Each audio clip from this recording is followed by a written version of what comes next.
Interview session number 3 with James, April 5th, 2008. Copyright 2008. Wingmakers. All rights reserved.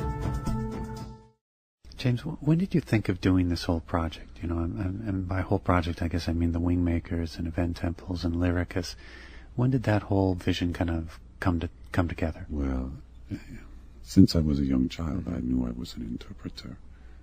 I realized this because I saw in my friends that they lacked this language, and it seemed very odd to me that they instead wanted to think and talk in the language of adults, when the language I heard within myself was so much more engaging, nuanced, and clean and clear. When I turned 9 or 10 years old, I lost this connection. This was during the time when my family moved to India.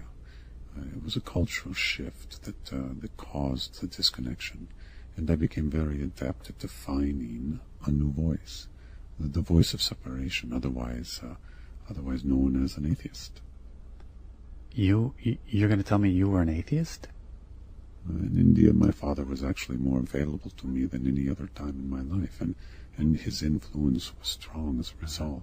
Was your father an atheist? No, he was agnostic, with a strong hope that an intelligent being designed it all, but he was always one step short of the total embrace until he passed.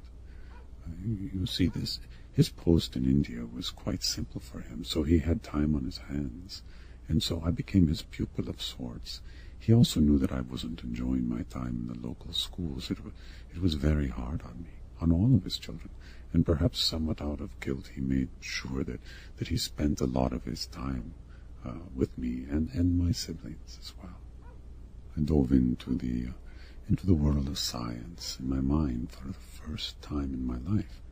I became the conductor of my worldview. I devoured books on subjects of philosophy and science, and my inner voice gradually became silent in the presence of these great authors. I began to construct elaborate mental theorems and ways to prove to anyone who would listen that God did not exist. Well, what did your parents do? I assume your mom must have wondered what would happen to you. She understood it. It was just a phase, you see. I needed to feel the point of view of an atheist. I needed to understand their sense of separation and appreciate their intellectual modalities of logic and persuasion. How long did this phase last? About 2 years. What happened to shift you out of it? I started to interact with my internal world, and it became very obvious to me that something was happening that neither science nor philosophy could explain. And how old were you at this time? About 11.